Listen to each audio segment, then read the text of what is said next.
What is up, YouTube? It is Docky or Docky Style Gaming, and I am back at it again with another Godfall video for you all today. And in this video, we are going to be going over all 12 of the Valorplates and seeing which one fits your playstyle, their abilities, their augment constellations, and potentially what weapons you should be using with each of the 12. Now, if you're a completionist and planning on building all 12 of these Valorplates, you probably won't even need this video. But for those who are potentially going to be getting Godfall, because I believe it comes out now officially everywhere, even overseas with the PS5's launch, this video might help you out for when you get to the end game if you want to focus on 1 or 2 to 3 different Valorplates come in game. So I'll be going over all of their Archon abilities, their augment constellations, and again, what type of weapons probably will benefit them the most. So without wasting any more of y'all's time, let's actually hop straight into this video. Now, before I break down all 12 of the Valorplates, I do want to cover the 4 different categories that they're split into. Now, what I mean by categories is their Archon mode. Some of the Valorplates Archon modes are split into summoner categories, some are more melee combat focused categories, some are elemental focused, and then lastly you have your sentinel focused abilities. Now, for your summoner focused Archon abilities, they essentially just summon 3 surprisingly strong AI warriors to fight alongside you. When it comes to your melee focused Archon abilities, you essentially have abilities that complement other styles of melee combat, like weak points, breach, and soul shatter. Next, you have your elemental focused Archon abilities that tend to deal with elemental damage and elemental status elements. And then lastly, you have your Sentinel abilities that summon up to 3 spires that deal elemental damage over time. So now that we got the 4 different Archon mode categories kind of out of the way, we can actually start breaking down all 12 of the Valorplates. Starting with the game's poster boy himself, Silvermane. Now, Silvermane slots into the Summoner category. When his Archon mode is activated, he calls for 3 Spirit Warriors to aid you in battle. Now, his basic passive is plus 10% weapon technique charge speed, shield charge speed, and polarity attack charge speed. When his Archon ability is active, that passive increases to 300% weapon technique charge speed, shield charge speed, and polarity attack charge speed, meaning you can spam your weapon techniques like crazy during your Archon Fury. And for those of you who know how important weapon techniques are, especially when it comes to some boss DPS, this is actually a really good passive to be buffed. Now, also when the Archon Fury is active, he gets plus 30% damage whenever you defeat an enemy with the weapon technique, shield ability, or polarity attack as well. So along with increased charge speeds, he also is dealing additional damage. So even though Silvermane is your starter Valorplate, he does have a really good effect, and then along with the 3 different Spirit Warriors that aid you in battle, all of it together actually complements the Valorplate pretty well. Now, moving on to his augment side of things, he actually has a pretty balanced set of augments. He has 2 green augments, 2 red augments, and 2 blue augments. Now, the augment colors dictate the different attributes for the Valorplate as a whole. Green is for your vitality or health, red is for your might or DPS, and blue is for your spirit or different abilities and cooldowns. And then white, you can slot anything into them for the most part. And with Silvermane being a pretty balanced Valorplate, essentially when it comes to weapons that I'd personally slot with him, you can kind of go with whatever. Now honestly, it's more ideal to go with weapons that have techniques that just charge over time that you don't necessarily have to build, like dual blades or great swords, but honestly with him being a pretty balanced Valorplate, any weapon will suit him just fine. Next, let's move over to the Phoenix Valorplate, where her Archon mode slots into the elemental category. Now her passive is a plus 10% chance to inflict ignite. Her Archon mode unleashes a shockwave that deals 30 fire damage, and then during her Archon Fury, her passive is increased from 10% to 90% chance to inflict ignite, and then also 100% damage on ignited enemies, and all of your attacks deal fire damage during Archon mode, meaning that you'll essentially be proccing a lot of fire damage over time, which damage over time is never a bad thing. Now, moving over to her augment constellation, she primarily specs into vitality. She has 3 in green, 2 in blue, 1 in red, and then 3 empty slots as well. Now, when it comes to elemental Valorplates, personally, in those white slots, I'd slot some might or potentially some spirit augments for her abilities or just DPS in general. But the green augment slots should at least give you some assurance that at least towards endgame she'll be a slightly tankier Valorplate. Now when it comes to Phoenix, weapons that I'd personally use on her, now again I know some people probably have their own specific builds and you can mix and match, that's actually the beauty of this game, but for me personally when it comes to elemental Valorplates, I go with faster weapons that can essentially proc your elemental attacks as fast as possible. So long swords, dual blades are a must, really dual blades in general, they're so fast with crit builds, elemental builds, in my opinion, you can't go wrong with dual blades. but honestly any fast attack weapons are ideal for Phoenix. But next, let's move over to, in my opinion, one of the potentially most underrated of the Valorplates, Greyhound. Now he slots into the melee Archon mode category because his Valorplated Archon mode primarily focuses on Soul Shatter buildup. Now Soul Shatter is already an extremely useful combat tool, but pairing it with the additional buildup that you can get with Greyhawk, I essentially call him the Explosive Hawk because that's essentially what you'll be doing with Greyhawk, is blowing up enemies constantly. Now his passive ability is plus 10% Soul Shatter buildup. When his Archon Fury is active, he unleashes a shockwave that applies 30 Soul Shatter buildup to any nearby enemies. Then during it, his passive of 10% goes to 100% Soul Shatter buildup, and he unleashes a shockwave that applies 30 Soul Shatter buildup to nearby enemies whenever you Soul Shatter an enemy, meaning you are just constantly applying Soul Shatter to everybody when you're fighting in Archon mode. Now hopefully if you're playing on PC with Greyhawk, it can handle all the particle effects, because essentially that's what will be happening during his Archon mode. Now surprisingly, when we go take a look at his augment constellation, he specs a lot into might. 3 might augments, 2 spirit augments, and 1 vitality augment, with 3 free ones open. So if you wanted to do even more damage with your Soul Shatter, you could spec potentially up to 6 different might augments. And again, this is why I feel like he's probably the most underrated of the Valorplates. I don't hear a lot of people talking about Greyhawk, but his potential is really good. Him and Aegis Horn in my opinion, but I'll touch on Aegis Horn a little later. Now when it comes to weapons for Greyhawk, similar to Phoenix, faster weapons are ideal, but considering any weapon can build up Soul Shatter, you can run with whatever you truly want.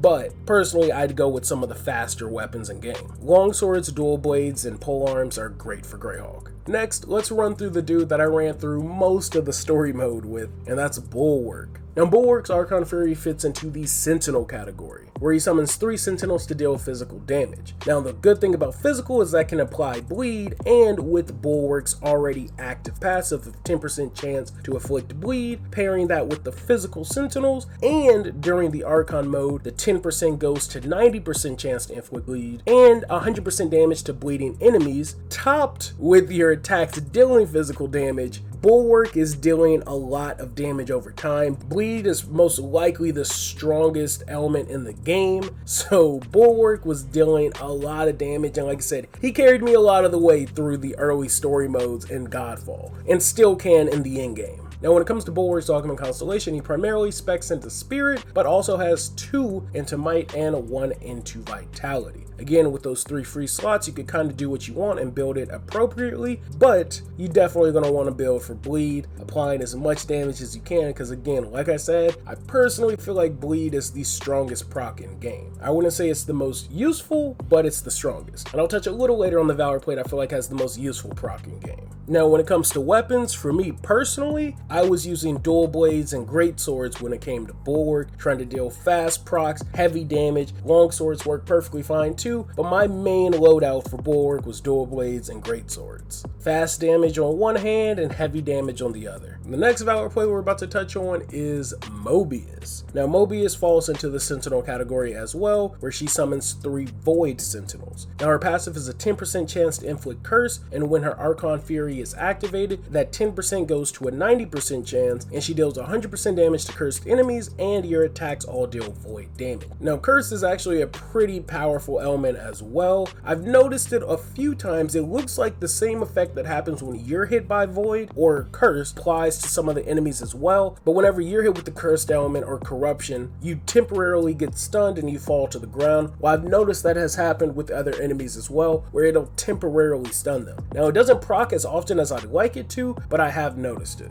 Now Mobius was also another favorite of mine. If you watched my first part of my game review, you saw I actually beat the game with her, because towards the end of the game I picked her up and I just had fun messing around with her curse and void element. But moving on to her augment constellation, she primarily specs into Vitality, and that makes sense. It seemed like she was dealing a lot of damage but was not able to take a lot of damage. Maybe it was just me, but I noticed when I switched to Mobius, I feel like I was dying a lot more. So I don't know if it was just because she's more of a glass cannon where she was dealing a lot of damage but couldn't take a lot of damage, or maybe my playing was just garbage. But I'm glad that she does have a lot of vitality augments because it kind of seems like she might need it. But she has 4 vitality, 1 might, and 1 spirit, and again 3 free slots, so you can still kind of build it up to whatever you want. Now when it came to weapons I was personally using for Mobius, I was using a longsword, and I would switch between dual blades and hammers. Now dual blades are probably more ideal, but I was messing around with hammers from time to time.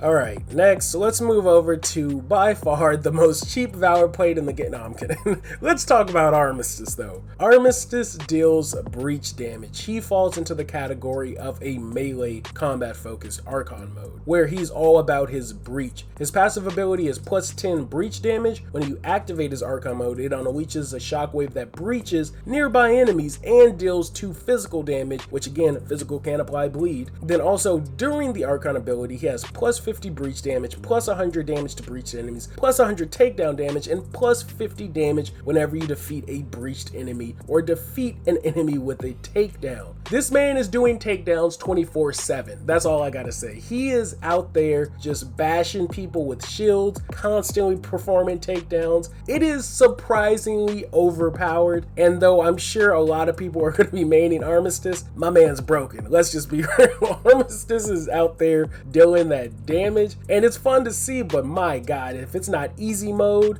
whew. But let's get into his even more broken augment constellation, because my boy Armistice has 4 might augment slots with 1 for spirit and 1 for green, and then 3 free. So if you still wanted to add an additional 3 might, you could. You could be dealing so much damage with Armistice. It's not fair. It's not even funny. It's ridiculous. Like, he is OP as hell. He's fun to play with, I'm not gonna lie, but man, they like overpowered the hell out of Armistice, and I know people are gonna be gravitated to him just to mess around. He's a fun Valorplate though, don't get me wrong. None of these Valorplates aren't any less fun than the other, but Armistice is about that life. Let's just put it like that. Now when it comes to weapons you should be using for Armistice, it don't even matter. My man is breaching everything no matter what you use. So go all out, just whatever weapons you like the most, throw it on Armistice, you'll be good. That's all I got on him. This man is OP as hell, and I'm gonna leave it at that. Alright, now that we got Mr. Overpowered out of the way, let's actually hop into like my second favorite Valorplate design in this game, and that's Typhon. Now Typhon falls into the Sentinel class of Archon abilities, but his passive ability allows him to inflict 10% chill. His Archon mode summons 3 water sentinels, and then during his Archon ability he has a 90% chance to inflict chill, 100% damage to chill to enemies, and your attacks deal water damage as well. Now water has a chance to proc chill as well, so both of these elements complement each other. Now when it comes to his augment constellation, he has 3 into spirit, 2 into vitality, and 1 into might, with 3 free slots open also. Now, of the Sentinel-based Valorplates, not gonna lie, he's probably not the most fun to use, especially when comparing it to Mobius or Bulwark that can deal curse and bleed damage, but he's still pretty fun nonetheless, though you do have 2 better options in my opinion. Now, what weapons should you use with Typhon? Like I've always said, when it comes to elemental-based things, faster weapons are always ideal, so definitely go dual blades and potentially polearms. I feel like a lot of people should probably be messing around with polearms a lot more. If you haven't, they're a very defensive but also offensive weapon. It lets you keep the distance, and I feel like with Typhon, it's actually pretty fun to mess around with. Alright, here we go. Now we are about to hop into Mesa. Now Mesa is the Valorplate I was alluding at that has the most useful elemental ability. Now Mesa does fall into the elemental class of Archon modes, but her passive ability gives her 10% chance to inflict poison, and then when her Archon mode pops, it unleashes a shockwave that deals 48% earth damage, and then during the Archon mode, it has 90% chance to inflict poison, 100% damage to poison enemies, and your attacks deal earth damage. Now what's useful about her and her poison is that when you kill enemies with poison, it spreads to other nearby enemies. So you do not only damage over time with poison, but you also have an AoE whenever you're killing enemies with your poison attack. That's what I mean by her elemental ability is probably the most useful of all the elemental abilities in the game, because technically it's a mini crowd control AoE. And then on top of that, she is by far my my favorite Valorplate design in the entire game. Mesa just looks sick as hell. Now, to also complement her damage, her augment constellation is really nice as well. She not only has 3 might augment slots, she has 2 into vitality to give her a bit of tankiness, she has 1 into spirit, and then 3 free open slots to where you can put in whatever you want. So Mesa has the potential to be an overpowered crowd control Valorplate, and I personally am slowly working on a build for Mesa because, again, I feel like she has the potential to deal not just a lot of damage, but to also crowd control a lot of enemies if you can consistently proc her poison damage. Now, when it comes to weapons I'd use for Mesa, she's actually the only exception to my rule when it comes to elemental based Valorplates. I prefer to use great swords and hammers to deal massive damage, but to also proc that poison spread. Because if the poison's applied, you're going to want to kill them as fast as you can, so I try to use heavier damage weapons to kill them the second that poison is procced, so that it'll spread that damage to nearby enemies. Now, the next Valorplate we're going to touch on is Illumina, and I think she's a lot of people's secret weapon if you know how to build her properly.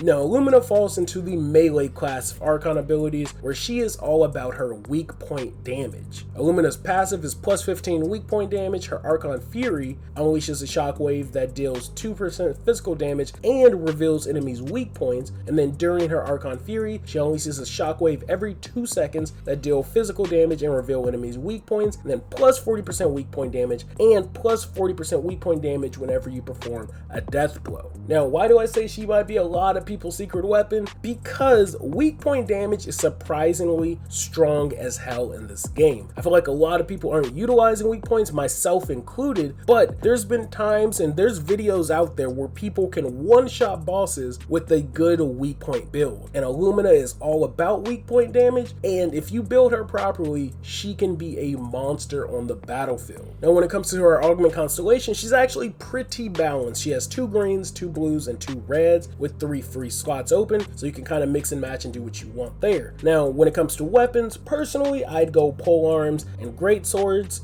Mainly pole arms for that precision, and then great swords for high damage, but also precision as well. Long swords are definitely useful also, but personally, I'd go pole arms, great sword. Now, this next Valorplate we're about to touch on is Aegis Horn. The Valorplate that I'm surprised a lot of people haven't been using. I remember seeing a lot of people claiming that they were going to use Aegis Horn, and they don't. And I don't know why you wouldn't want to use Aegis Horn. The devs called him the supportive tank, and indeed, that is what he is, and he does his job very well.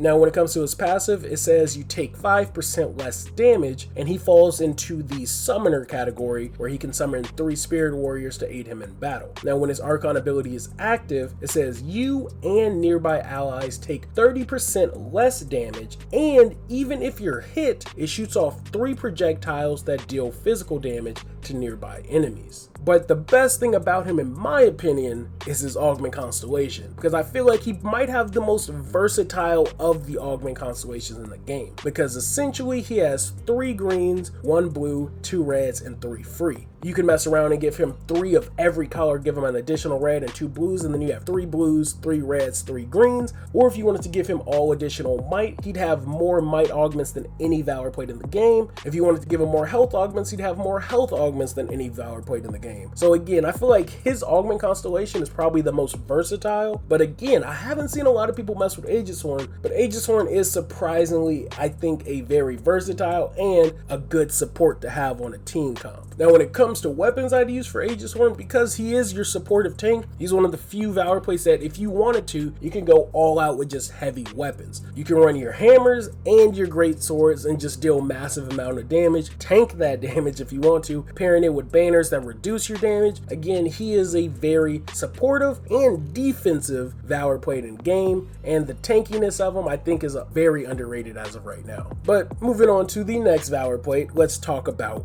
Vertigo, who falls into the elemental class of Archon abilities. Her passive ability is 10% chance to inflict shock damage. Her Archon Fury, when activated, unleashes a shockwave that deals 48 air damage, and during her Archon Fury, it's 90% chance to inflict shock, 100% damage to shocked enemies, and all of your attacks deal air damage, which can also proc shock. So she is just very elemental focused. Like I said earlier, anytime you can proc damage over time is never a bad thing. Now when it comes into her augment constellation, she specs primarily into Spirit, with 4 Spirit augment slots, 1 Might, and 1 Vitality, with 3 free slots open as well, so you can kind of do and mix and match as you please. And personally, I feel like having a lot of Spirit augment slots are actually pretty good for elemental based Valorplates. Now lastly, my main Valorplate, Hinterclaw. Now though Hinterclaw can be considered a summoner class because of his Archon ability, his other stats technically could make him be a more melee focused Valorplate. His Archon ability lets him call forth 3 Spirit Warriors to aid him in battle, but his passive ability is 5% crit chance, and when his Archon ability is activated, it increases that 5% to a 30%, and you can deal 15% crit hit damage whenever you defeat an enemy, and that damage can stack up to 150%. I've been known to melt bosses with Hinterclaw and his crit builds. I'm still farming ideal weapons, trinkets, and augments for him, but Hinterclaw does a lot of damage. Hinterclaw and personally Armistice are extremely powerful Valorplates in the game. I do understand why Hinterclaw was technically saved to be an in-game Valorplate, because he probably would have shredded a lot of bosses. And clearly I think the devs knew this, because he probably has the weakest when it comes to augment constellation. He has a pretty balanced one, but less augments than most of the other Valorplates.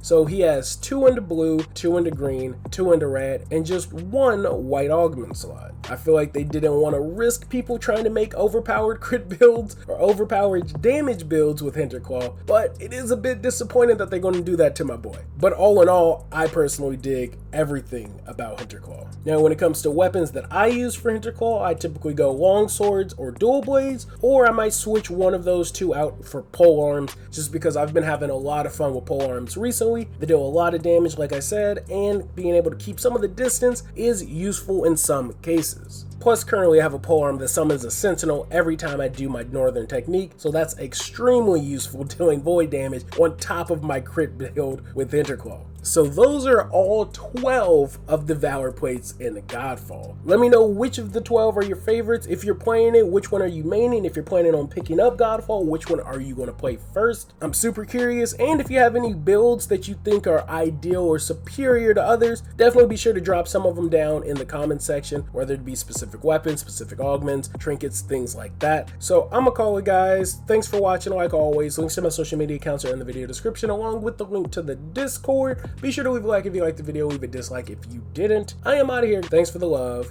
Thanks for the subs. Peace.